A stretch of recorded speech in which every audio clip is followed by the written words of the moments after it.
Okay, I was hoping we'll have more people from outside India join in this session. Um, We are on the same line. I was thinking the same.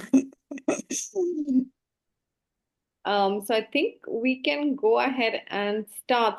So this is a very exciting session where we're going to listen to and understand what's happening outside India with respect to research efforts in GNE myopathy, and we're going to start with um, a, a person who I am admire and respect deeply, and who's also a friend of mine, Michela. So Miss Michela Onali is living with GNE myopathy and is coordinating a transnational research effort for GNE myopathy as well. Um, and she will tell us more about her work in this area. So I will give the platform to you, Michaela. Thank you very much, Shilpi. Hello, everyone. So I'll give you today a quick update of what we are doing in Europe and Canada, and specifically, I will tell you more about a project called ProDGNE, which ended in 2024. So I'll tell you more about this. So, before I start with the project itself, I wanted to start with what we need to accelerate research in GNE myopathy. For me, this is something very important and that I'm touching actually every day. For sure, we need funding. It was repeated very often in this conference. But I would like to underline and hopefully also encourage the community to look at other aspects beyond funding in order to reach a potential therapeutic approach for GNE myopathy.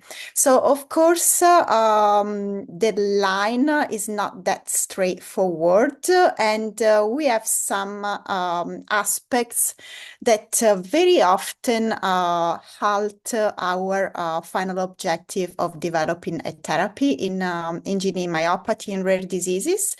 One of these is not discussing science, research questions, and study design with patients. It happens very often that this is not done, and that in late development stage of research, we find ourselves not to be able to really get to a treatment. We often in rare diseases not target the right research question. I don't know what's happening on the screen. What else? Of course, it doesn't happen very often that patients are involved in a research project since the very beginning. Not often we have international collaborative and multidisciplinary teams, meaning bringing different expertise, including also the expertise of the patient living with the disease. The mistake that is often done is that researchers may not have early dialogues with statisticians and regulatory agencies.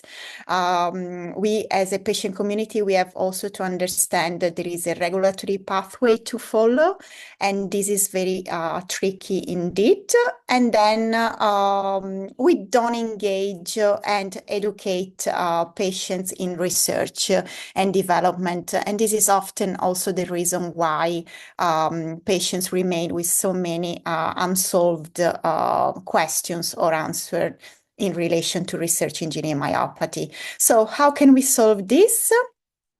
Definitely, we cannot do this because if we skip all these important points, we risk to halt research and eventually not to be able to reach our final objective. So if indeed we touch all these points and we cover all these points, we have more probabilities to then have a possible treatment for GNE myopathy and rare diseases. And this is exactly what we tried to do in ProDGNE. So for the ones that don't know ProGNE, I'll tell you more of what we are doing and where we are.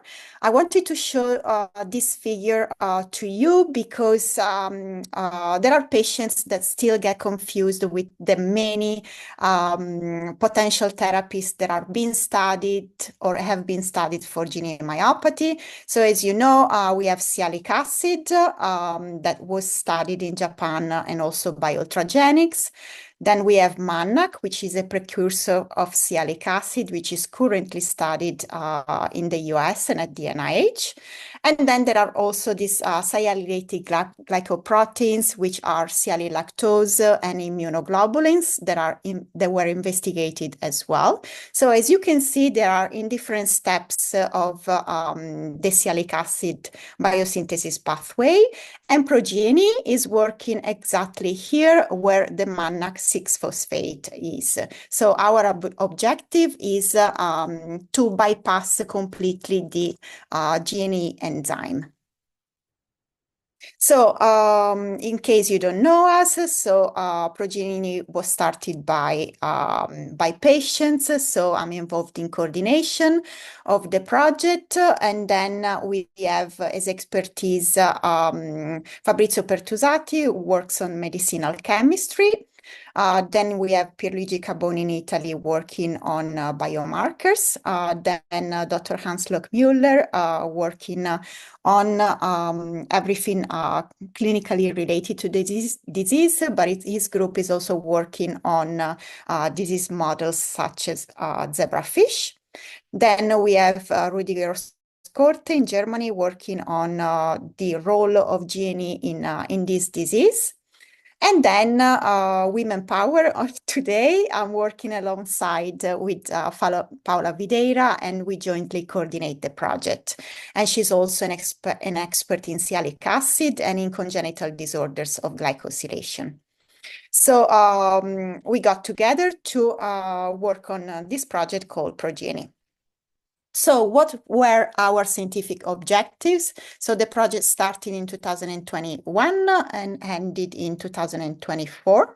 So as I mentioned, our objective is to develop a MANAC 6-phosphate prodrug.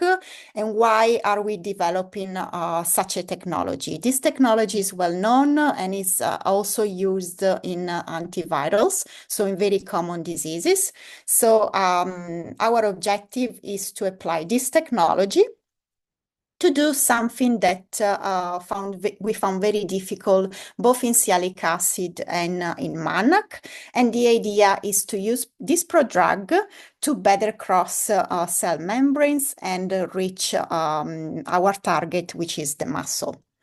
So what we have done so far is to study the prodrug's activation, and because we need the medicine to work, it needs to be stable and of course efficacious as well.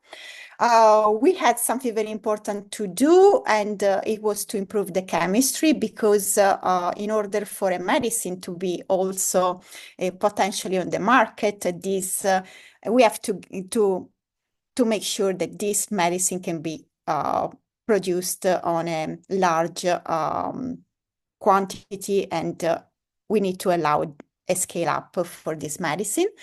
So we worked on modeling GNE myopathy in zebrafish. As you know, the mouse model is not really replicating the disease and the phenotype, so we decided to work on the zebrafish, and we are currently having some positive results. And then our final objective, which is very important, is to identify biomarkers through different disciplines such as lipidomics, metabolomics, and proteomics. But I'll tell you more about the things that we have achieved so far. So beyond this, of course, as you know, a project has some deliverables, but the moment that we got together, we of course started discussing more things beyond prodrugs and biomarkers. This is because, of course, we still don't know everything about GNE, and this is what is making complicated to develop a medicine for GNE myopathy. So as a group, we are also exploring additional roles of GNE myopathy. As a scientific community, we can say that we now have understood that sialic acid may not be the only cause of GNE myopathy. So we are interested in understanding more about the onset and the progression of the disease. So why there is such a big heterogeneity among patients. So we want to explore also the process of sialylation, which is not really completely understood. This was explored in other diseases, and it was explored also during the COVID pandemic because sialic acid has different roles, including cell signaling and also immune modulations.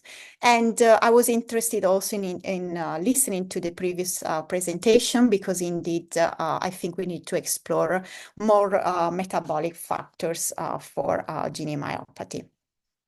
And then beyond this and beyond project deliverables, we indeed were very successful beyond the project itself.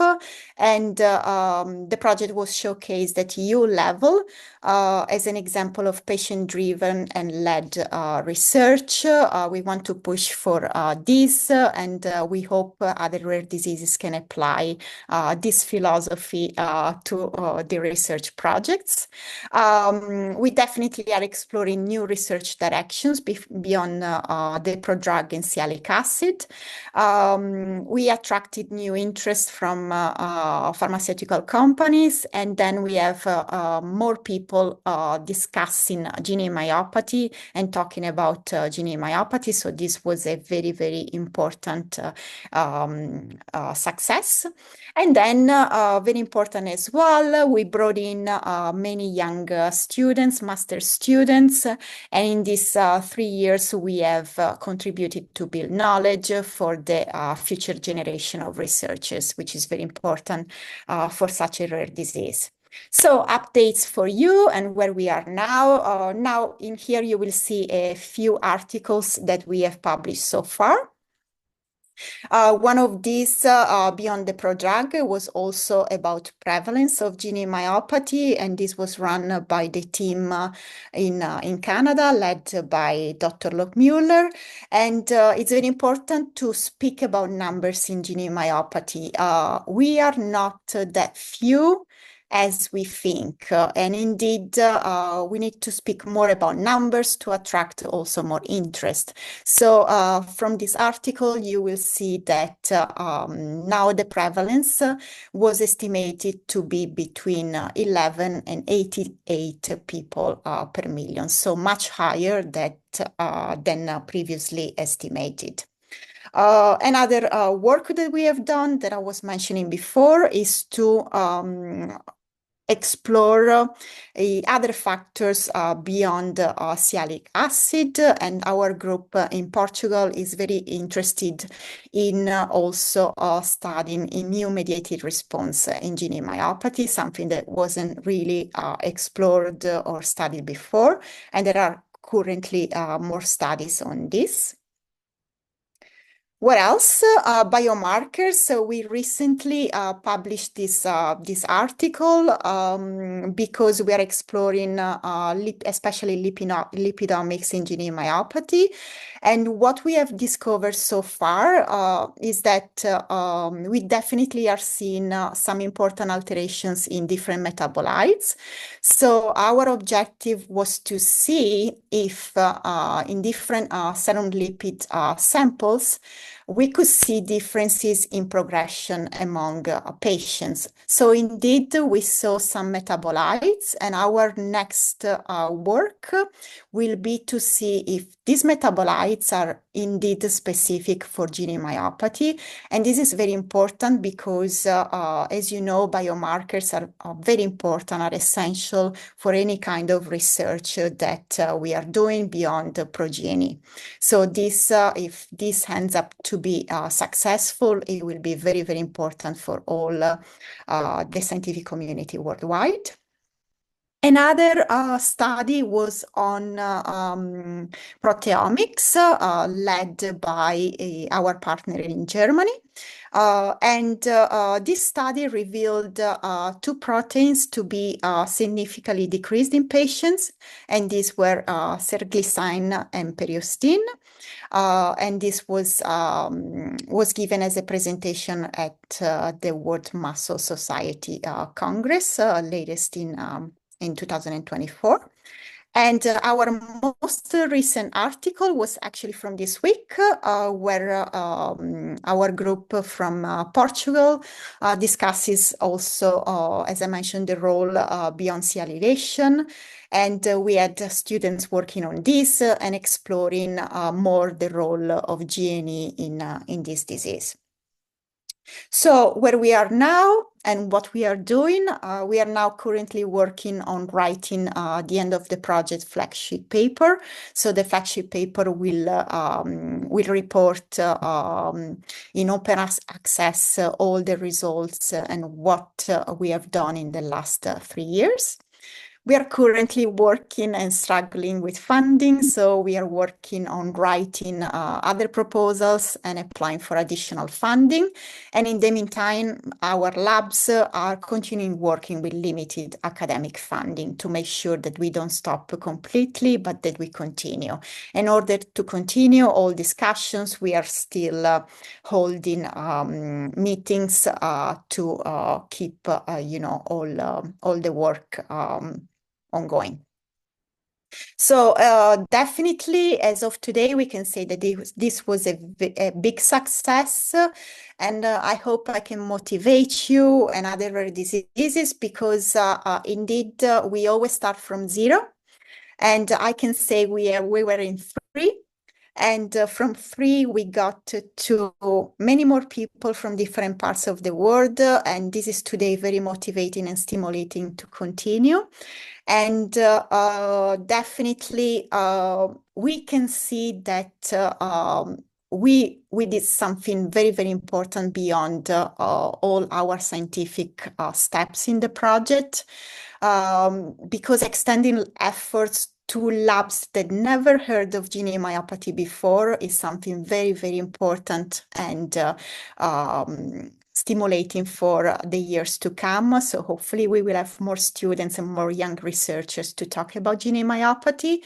GNE myopathy is present worldwide, so we need to have people, researchers, working in different parts of the world. We cannot work in silos. We need to enlarge our expertise as much as possible. And we think that we are managing so far to go beyond borders. We don't want to see borders. We want to see countries that unite and work together. Definitely, there was a big knowledge transfer, and this is mainly done to avoid duplication of efforts because we don't have the time and we need to do this as fast as possible together. And of course, we can say that we definitely built a coordinated action in which we all work together. And in here, this is a picture from our final meeting in Cagliari, Sardinia, where we also brought experts beyond the ProDGNE project itself. And we hope to continue collaborating also with you. And I thank, of course, also you guys in India, because you are very present. We are always in contact, and I appreciate also your support, and I hope to give it back also sometime and to meet in person soon. So if you have any questions, of course, you can contact us or contact me. You can find more information on ProDGNE.eu. We are on Twitter, but we are definitely going to move soon to Blue Sky. But you will still find us online. So happy to take any questions, and I hope I was clear enough to give you a very fast update on what's going on this part of the world. Yeah, that was absolutely very, very clear and absolutely brilliant update. So nice to see, as always, sort of the design of this project and the approach that you're taking. And hopefully, all the funding comes through so that the work can continue full steam ahead. But anyway, it is still continuing, which is great. Um, so we have Dr. Mishra saying that if you think it's useful, we can test your product candidate in cell culture system. So he's offering to help in line with the international Wow, collaboration. that would be Uh, wonderful, especially because as a community, we also need access to different samples. We would like to test this on different mutations and so on. So definitely, thank you so much for this. Thank you so much. so he's saying we're also making a mouse with better mutations, and we'll try your drug in that as well. Oh, wonderful. Yeah, fingers crossed and good luck with the mouse model. Definitely. It's our nightmare. Yeah. Great. Thank you so much. Did anyone else have questions or comments or any final things? Um, Otherwise, I want to thank you, Michela, for always agreeing to. Okay, so Dr. Michelle is asking, can you elaborate how fish was a better model, the zebra fish model? Okay, so we are currently developing the zebrafish model. So mostly our decision was to work on the zebrafish because we have internationally other efforts going on. So we really didn't want to duplicate efforts. The second point is because we had good results on zebrafish and we wanted to explore this. So as of today, we are seeing some positive results on the zebrafish in the sense that it's giving us some signs of some positive signs, but we are still working on it. Just one final, which stream of your project do you think has been the most successful? Like just given that, you're moving towards the next phase. So You mean scientifically or sci- scientifically? in every way, but also scientifically, yeah. Scientifically, the way we were able to explore other things beyond what we have known so far. I pushed a lot to go beyond what we know and to explore more what's happening on a metabolic level. So what we are seeing through lipidomics and as I said before, is something very encouraging, and also metabolomics is showing something really interesting. So indeed, that the fact that we are exploring something new, I think this is the major objective in rare disease, to go beyond and to continue brainstorming and see what can be seen in this disease, which is still much needed. Yeah. And congratulations, Michela. It's I'm Sudha here. So great progress. I mean, we know that in research you never have the final result so easily, but really great work. And I just wanted to know what are the how do you have this gut feeling? What are the chances of continued funding for this for the leads that you obtained? Okay, so I can tell you that we were funding with an 8% success rate the first time.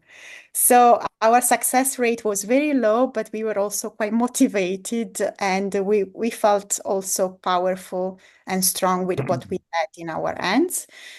So we had a midterm evaluation because we always do this in this sort of projects, and we were told that our project was considered as one of the riskiest projects to be funded back 4 years ago. So we feel that we really made huge progress, and also evaluators told us so.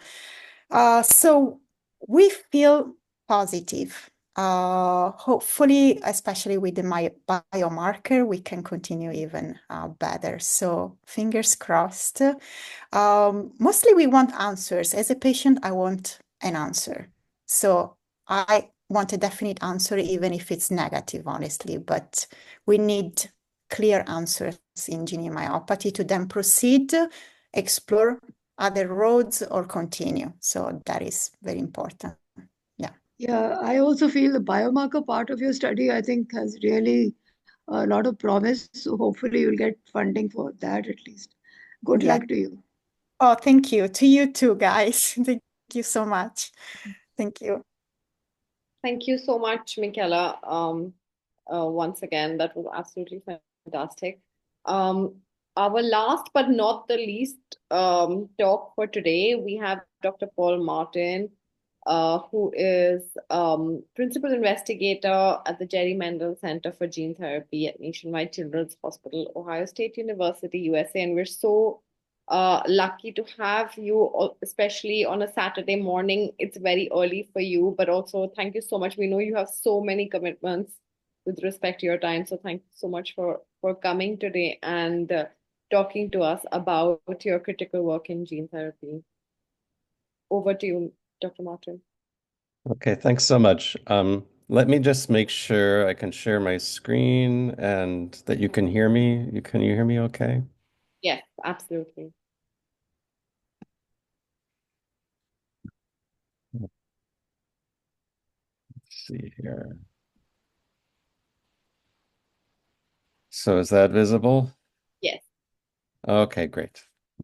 Well, good morning. Um, I don't usually give talks this early in the morning, so forgive me if I haven't had quite enough caffeine yet. Um, it's a real pleasure to be able to share some of my new work with you. I think this is going to be a talk that's very light on data because we're working on papers for publication right now and also for patents. So we don't want to present too much actual data, but I'll try to give you an idea of what we're up to with regard to GNE myopathy and hopefully give you a good overview of our approach. As a matter of disclosure, I have co-founded a gene therapy company which has just licensed our GNE myopathy drugs. And so I have an obvious financial conflict of interest in talking about this work. Just so you know, if you're interested in this company, you can go to www.genacira.com and learn a little more. This is a company I co-founded with Dr. Gidon Agler, who's a medical geneticist, uh, originally at Mount Sinai Hospital in New York City. And he has published a number of papers on the genetics of GNE myopathy. He's a member of the Iranian Jewish community, which has a very high carrier rate for certain GNE myopathy mutations. And so our joint interest in this disease is actually what led to this company. And obviously, we're very committed to trying to come up with treatments for this disease. We've been joined by Patricia Beckman, who was originally a scientist at Amgen and Immunex, and went on to become an entrepreneur and is now an accomplished business investor. The work I'll talk about is largely done by Dr. Patricia Lamb in my laboratory in Columbus, and also Deborah Zygmunt and Macy Bennett. We collaborate with Kevin Flanagan's lab. He's the head of our Center for Gene Therapy to do a number of more sophisticated quantitative imaging techniques. And the funding for this work has actually been difficult to get, but is now funded largely by our Wellstone Muscular Dystrophy Center, which we just got this summer. as well as technology development funds from our hospital, Nationwide Children's Hospital, and also some funds from the state of Ohio. So our lab is really focused on two different areas when it comes to this disease. And the one that obviously is probably most interesting to patients is the development and testing of AAV gene therapy vectors for GNE myopathy. And where we've really focused now is on designing what we call dual gene AAV therapies, which I'll explain to you in a moment. And then also in developing new mouse models for the disease. I'm not going to go too much into that. We're going to submit our first publication on this next week. But I will talk a little bit and show you some data about inducible GNE knockout mice and how we can use those to test treatment of GNE deficient muscle disease. So the problem we're trying to get at is that gene therapies are not universal. So gene replacement, the idea of putting a normal copy of a gene into a patient where a certain gene is defective because of a mutation, is really a preventative treatment. So Nationwide Children's Hospital pioneered two gene therapies that are now approved by the FDA for treatment of kids with Duchenne muscular dystrophy, that drug's called Elevidys, and also for spinal muscular atrophy, that drug is called Zolgensma.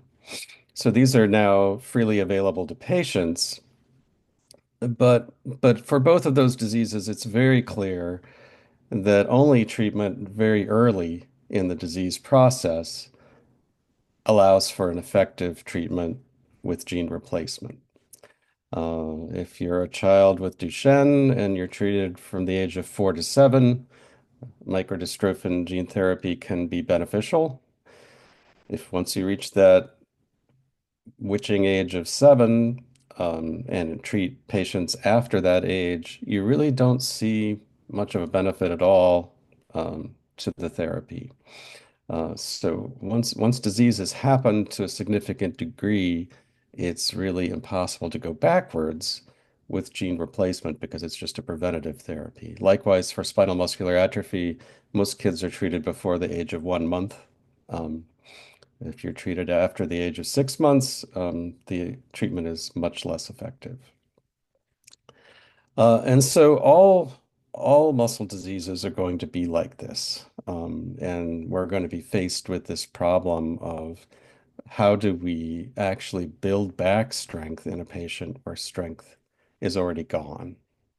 And so our approach to that is to use a dual gene therapy approach where we package two different genetic elements into the same AAV, one of which is gene replacement and one of which is a muscle building agent to allow new muscle mass to be created. So AAV gene therapy is a very simple process by which we hijack a viral capsid like this here, and we take out its genome and we put in a new gene, in this case, a normal copy of GNE. And we then ask that virus to deliver that gene to the nucleus of cells. This is a highly efficient process. It comes with a certain number of caveats and things that are problems to overcome, but this still remains, without a doubt, the most efficient way to get a normal copy of a gene into the cells of a patient. Once that gene is injected into the nucleus, it remains as an episomal piece of DNA, just as the virus genome normally would, and it can last in a non-replicating cell there for many, many years. For the early hemophilia experiments, now we can see sustained expression from a single treatment over 20 years in animal models and getting close to that in some patients as well. So the power of that, of course, is pretty clear. It's a single treatment, allows you to have a permanent then introduction of a therapeutic gene into muscle cells that are not dividing. And what we've been doing then is to take that AAV and engineer it so that there's more than one gene actually in the genome with more than one regulatory element so that we can add a muscle boosting component in addition to gene replacement. For GNE myopathy, this is a real challenge because GNE as a gene is not small, and there's a packaging limit for putting pieces of DNA into the AAV genome. But I think we've overcome that and succeeded, and hopefully we'll be able to at least show you an example of that today. The other neat thing about this approach is because we're actually using two different promoter enhancers to drive two different genes, we can actually engineer in additional enhancer elements that can crosstalk with the promoter up here and an enhancer element up here that can crosstalk with the promoter down here, which allows you to amplify the gene expression that's provided within a single AAV relative to what you would do with a single gene construct where there's only one promoter. And so we can typically engineer these so that we get about 10 times more gene expression per unit viral DNA with the two gene approach than we do with the one gene approach. And that's nice because what that means is we'll be able to use less virus at a lower dose to get therapeutic outcomes. And the whole NIH grant that we got for the Wellstone Center is basically to create a whole library of tools like that so that we can create a set of these that everybody can use for whatever disease whatever muscle disease they want to approach this strategy with. And we believe that this strategy could be applied to about 23 different forms of muscle disease, given the packaging limit of AAV. We're very keen on GNE also because sialic acid levels go down with aging, and GNE haploinsufficient mice show age-related phenotypes, both in the brain and in the muscle. And so we believe that adding this muscle boosting component could also be applied to diseases of aging, which are not genetic diseases, but are just things that happen as folks get older, including sarcopenia, which is the natural loss of muscle mass during aging. I don't think I need to tell this audience about why GNE myopathy happens. GNE encodes the two committed steps in sialic acid biosynthesis, which leads to the deficits in sialic acid on what could be very large numbers of lipids and proteins in every cell in the body. When we started out, we really just looked for assays to test glycosylation improvement. This is one of those assays with using LEC3 cells, which were originally made by Pamela Stanley at Albert Einstein University in New York City, and where we're staining with a lectin to sialic acid. And we like to use these for screening and also for assessing potency of different AAVs and their stability over time. Normally, a CHO cell would have lots of sialic acid on its surface, and a LEC cell that's starved for serum has very little. And if you can introduce GNE back in, which is shown in green here for staining for the protein, you can reintroduce that sialic acid on the surface. And you can show in a dose-dependent manner that you can recover all of the glycosylation signal that a normal cell would have at different doses.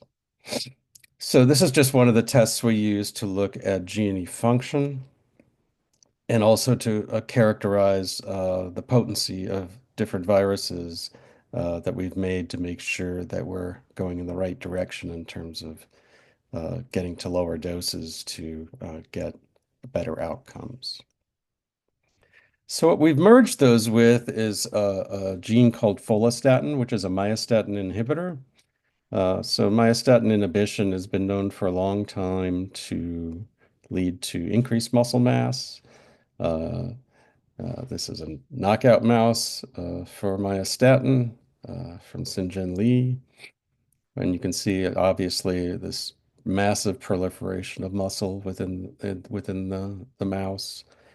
Cattle breeders have known for a long time that the Belgian blue cow, which is missing one copy of the myostatin allele, have obviously much more muscle mass. And so we screened an awful lot of muscle builders when we started this project, and follistatin was without a doubt the most potent of those.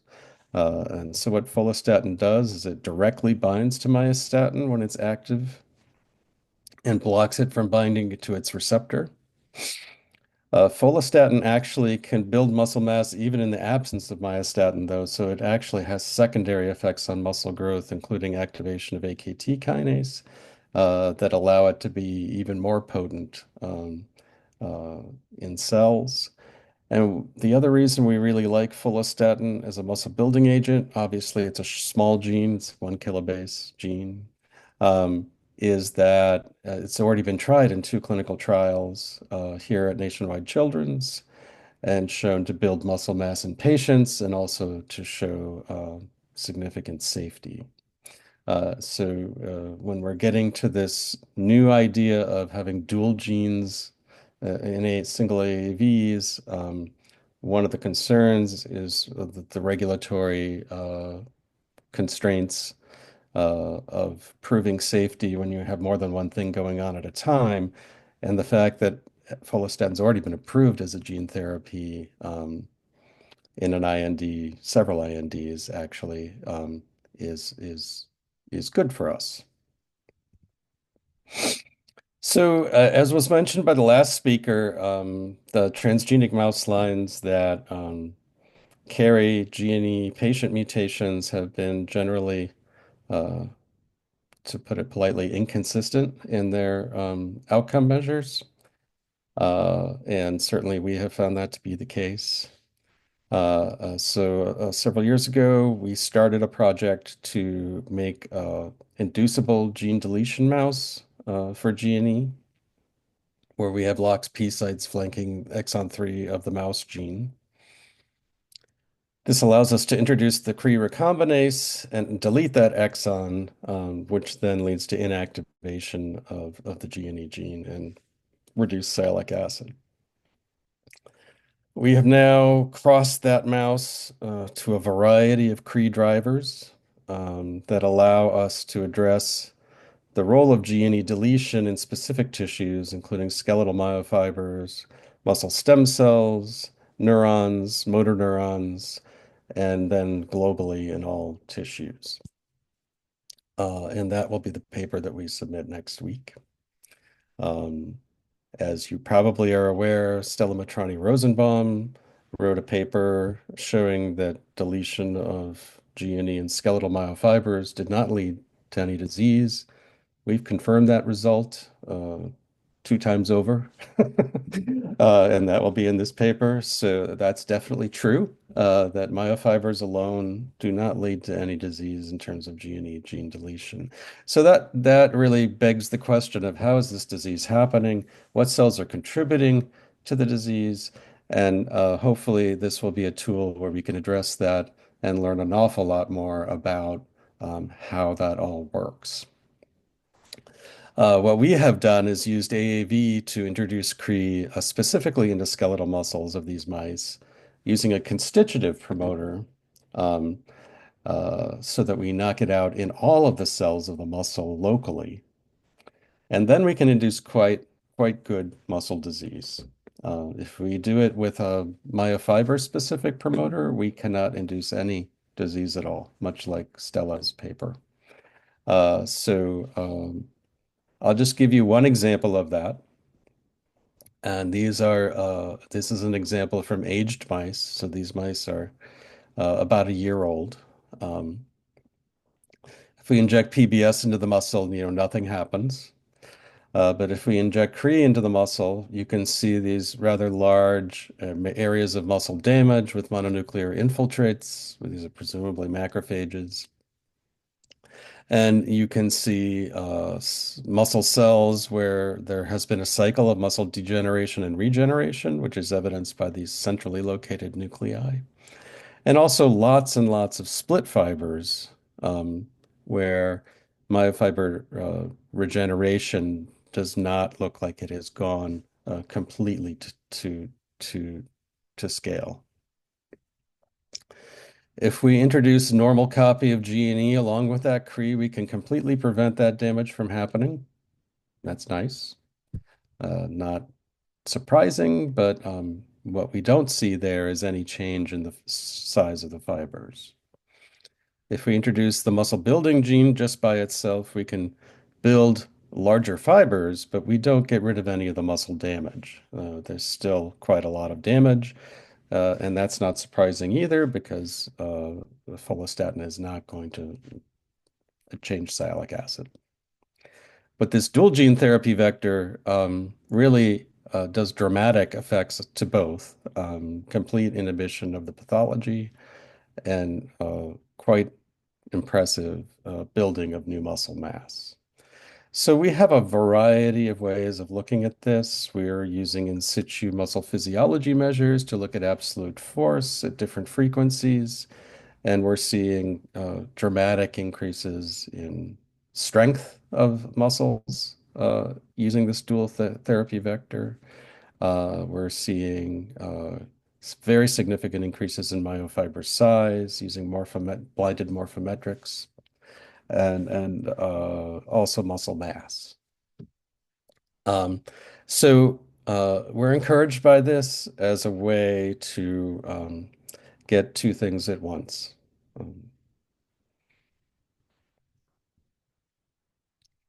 So that's I just summarized for you in the last slide what I basically just said. We are just wrapping up those experiments, getting the sufficient number of replicates so that they're clearly reproducible.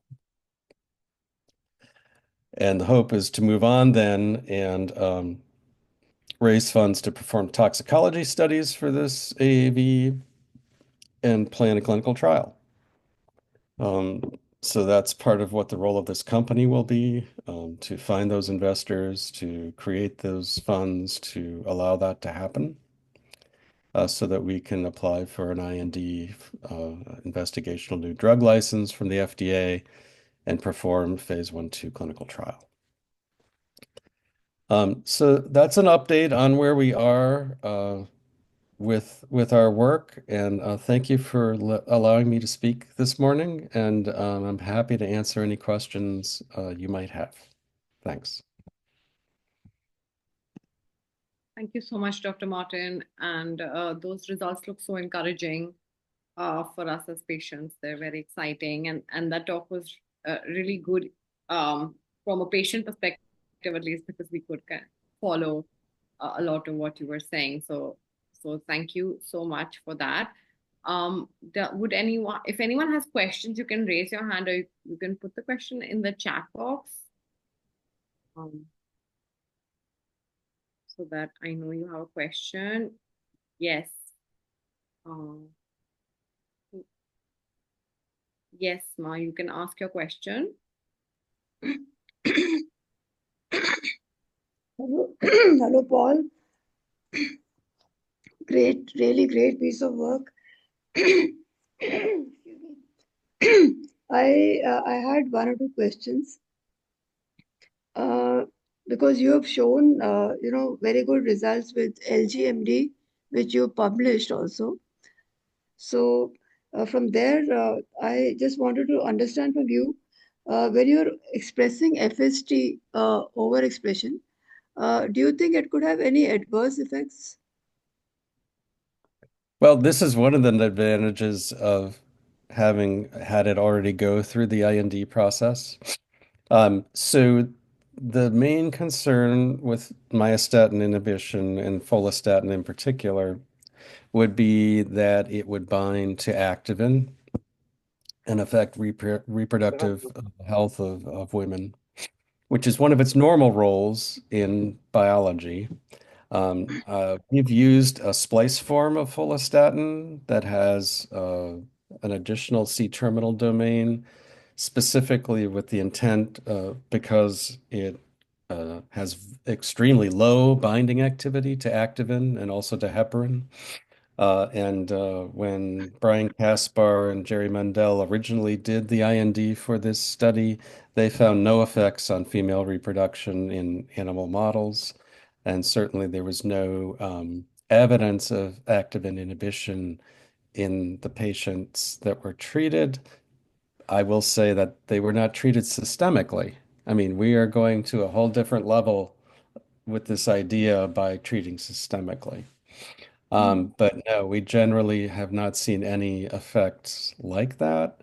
And I would suspect we would have if they existed, because when people express follistatin that isn't that splice form transgenically, it can have toxic effects clearly in animals. So we believe that we're on the right track by using a form that's specifically designed to inhibit that. It's a natural form of the, but it is really more of an exclusive myostatin inhibitor than some of the other forms that exist in nature. So that is, one concern. Obviously, the toxicology studies would have to address those issues going forward before we could use it. But we use it at quite high levels, sometimes getting to 11 or 15 times normal serum expression of the protein, because we're driving it in the liver as well as in muscles. So specifically so that we don't have to have only effects in treated cells, that we can have global effects throughout the body, even if the gene therapy didn't get into those muscle cells. And we have not seen any untoward effects thus far. So, are there any studies on levels of myostatin and GNE myopathy? Is there any such study? Like, I am not aware of any, and I'd be happy to be corrected. There certainly are lots of studies of myostatin levels in other muscle diseases, and there are ideas that, of course, that it's a biomarker for loss of muscle mass because it's a muscle-specific protein. And some argue that as you get to more and more severe disease, that you will have less and less myostatin. But actually, what that really is saying is that you have less and less muscle. So we have seen, even in ultra old mice, the ability to double muscle size with follistatin. Part of that may be because it induces muscle growth by mechanisms that go beyond myostatin. I mean, a transgenic follistatin mouse can double muscle size even when myostatin is absent. So it clearly has biological effects that go beyond inhibiting myostatin. But we can treat very old animals and get the same biological effect. So that's encouraging. But I do not know that there's a great deal of information about myostatin specifically in GNEM. thank you. Good luck for the IND. Yeah. Thank you. So we have a couple of questions in the chat. Not actually, more than a couple, Dr. Martin, if you're up for it. Would you like Yeah, me to sure. would you like me to read them out for you? So Yes, please. Dr. Rakesh Mishra is asking, he's saying that I was confused if episopal form is stable for around 20 years and expresses well in the nucleus. Why do we need AAV? Any form of delivery should be as good if integration in genome is not main objective. Well, I disagree wholeheartedly. Uh, One of the beauties of AAV is that it delivers an intact copy of the gene to the nucleus of the cell. I think a lot of the lipidomic, a lot of the lipid approaches, you get just so much degradation once, both in the serum after delivery and also in the cells themselves from nucleases once the DNA element gets in there. And also, there's a less targeted delivery, so the viral capsid actually delivers um, the viral genome to the nucleus. That's part of its mechanism of action. So I think it's a much more efficient process than other processes that are being studied right now. Now, I'll be very happy if that changes, because we would be happy to use other methods, but we have not had nearly the success with other methods in our lab or our center than we have with AAV. Dr. Rajesh, you're saying great talk. Paul, do you see rim vacuoles in the the GNEM mice model? Does foliostatin expression have any downside for certain muscles? I'm sorry, could you say that again? I couldn't. Sorry, so he's saying, do you see rim vacuoles in the GNEM mice model? And his next question is, does foliostatin expression have any downside for certain muscles? That's a great two questions. We are trying very, very hard to understand the pathology of these mice now. I will say that almost all, I mean, the data I showed you was at only at 10 weeks of gene deletion. One of the nice things about this model is that we can do a fairly quick experiment to test outcome. We don't have to wait a year to see pathology. We are waiting a years now to see what kinds of additional pathologies occur in these muscles. Uh, and I will say that inclusion bodies have not been something we have seen robustly up to this point.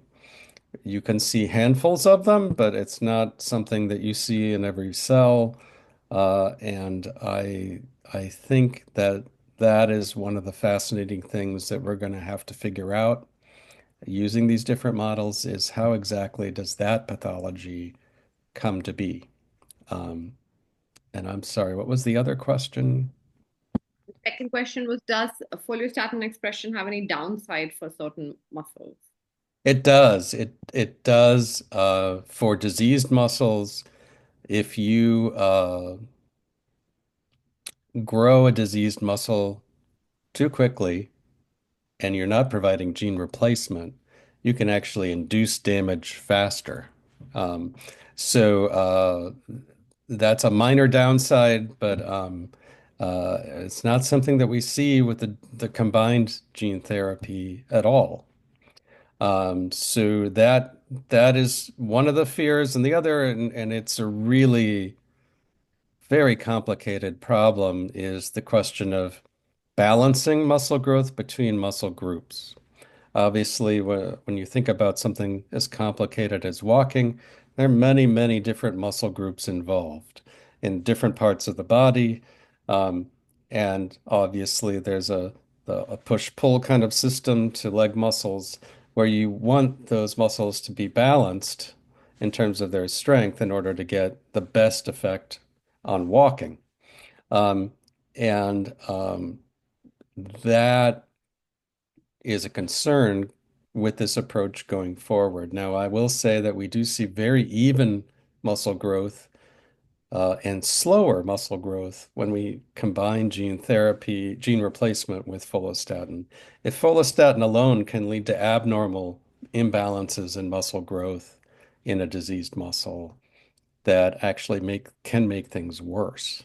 And it's the Joe Cornegay and the dystrophin deficient dog showed that very clearly that those dogs developed contractures and had to be put down because they actually got worse with follistatin therapy alone. So that's a concern, and that's something that we spent a lot of time on. But I will say that in the context of normal muscles, that's much less of an issue.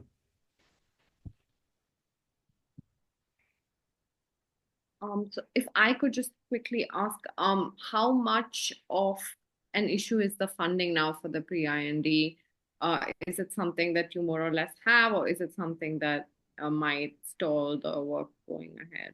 The issue of funding is that we don't have the funding to do the pre-IND right now, and that the hope is that once we get these papers published and that we would go out and seek an investor or investors to fund the rest of that process. In terms of public monies, I'm not going to even make a public statement about how NIH works right now. I would get in trouble. Thank you so much, Dr. Martin, for taking time out to be here and for answering all our questions. It's absolutely wonderful to have you here. Thank you very, very much. To all the speakers today who took time out Saturday, and for Dr. Martin, obviously very early on a Saturday. So we really appreciate your taking time out and telling us about the work that you're doing. It really helps us to also keep going. So thank you so much. Thank you to everyone, and we will regroup tomorrow at 2 for the rest of the sessions. So I hope to see all of you tomorrow, 2 p.m. India Standard Time IST. Thank you very much. Enjoy the rest of your evening.